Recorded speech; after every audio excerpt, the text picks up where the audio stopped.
Hello friends, let me welcome once again.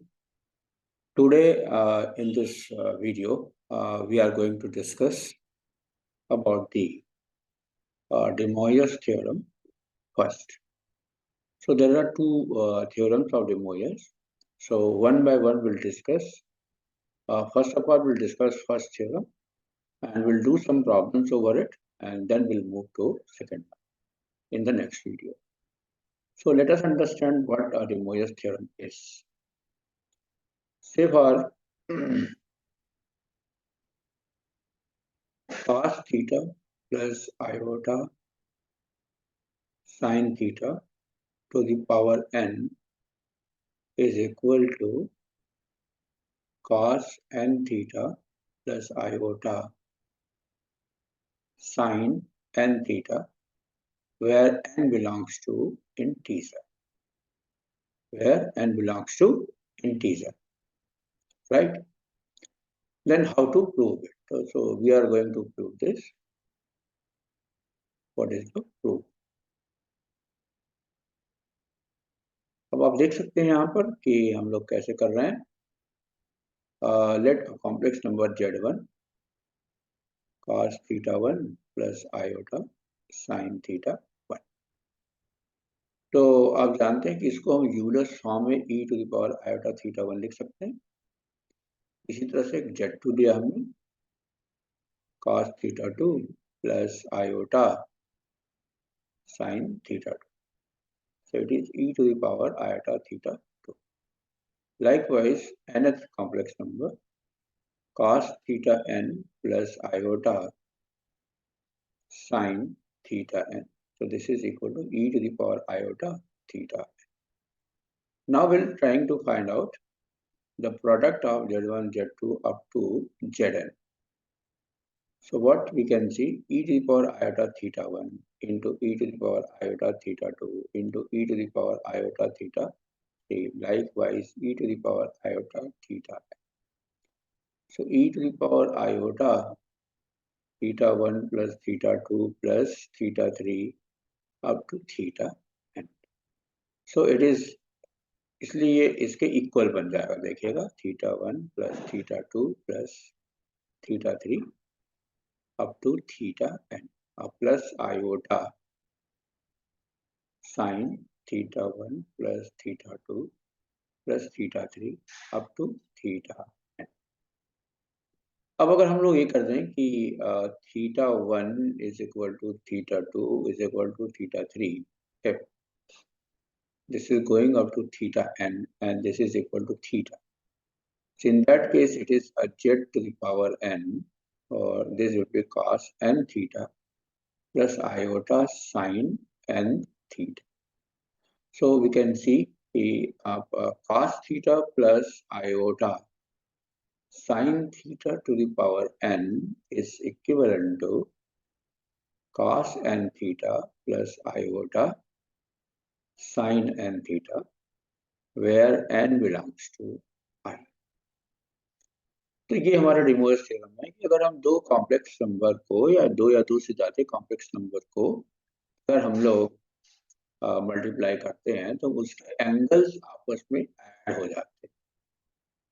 और इसी तरीके से हम देखिए कि अगर cos theta plus iota sin theta की पावर n है तो हम लोग क्या देखते हैं कि यहाँ पर जो दिखाई दे रहा है ये cos n theta plus iota sin n theta होगा.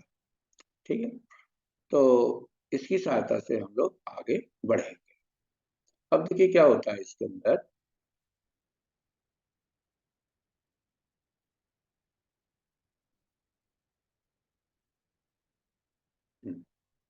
तो ये थ्योरम हम लोग याद रखेंगे और इस थ्योरम के आधार पर क्वेश्चंस को करेंगे. तो मैं कुछ क्वेश्चंस करने जा रहा हूँ, देखिए कैसे हम लोग इस क्वेश्चन को करते हैं. ठीक है, okay. So we are taking one question. Say if ZR is equal to cos pi upon 6 to the power R plus iota sin pi upon 6 to the power R, then find Z1, Z2, Z3 up to infinity. तो देखिए इसको हम लोग कैसे solve करेंगे। यहाँ पर यह है इसका सोल्यूशन कि इसका मतलब ये हुआ कि Z1, Z2, Z3 likewise up to infinity is equal to cos pi upon 6 plus iota sin pi upon 6. Similarly, cos pi upon 6 square plus iota sin pi upon 6 square, it is going up to infinity. तो हम देख सकते हैं कि इसके जो angle हैं वो आपस में ऐड हो जाते हैं। इस तरह से ये सीरीज इनफाइनाइट तक जा रही है। अब plus iota sine pi by 6 plus pi upon 6 square up to going to infinity. तो हमें पता है कि sum of a GP, infinite GP का फॉर्मूला ये होता है first term upon 1 minus r यानी कॉमन रेशियो। तो हम लोग देख सकते हैं कि इट इज कॉस ए का मतलब है pi by 6 upon 1 minus 1 by 6 plus iota sine pi by 6 upon 1 minus 1 by 6. So this is equal to cos pi by 5 plus iota sin pi by 5.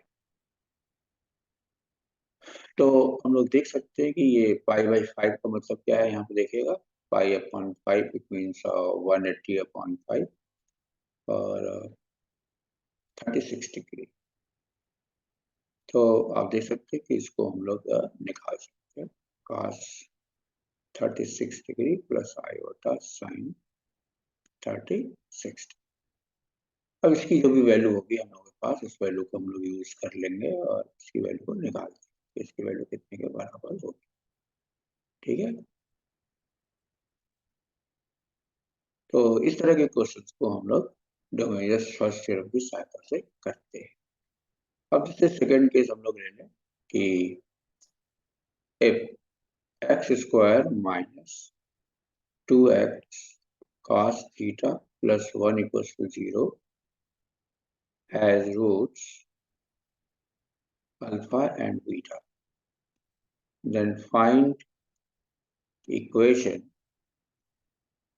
whose roots are alpha to the power 100 and beta to the power 100।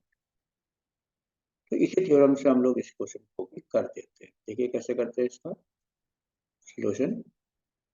यहाँ से हम x निकालेंगे, देखिएगा 2 cos theta plus minus b square यानी 4 cos square theta minus 4 upon 2a।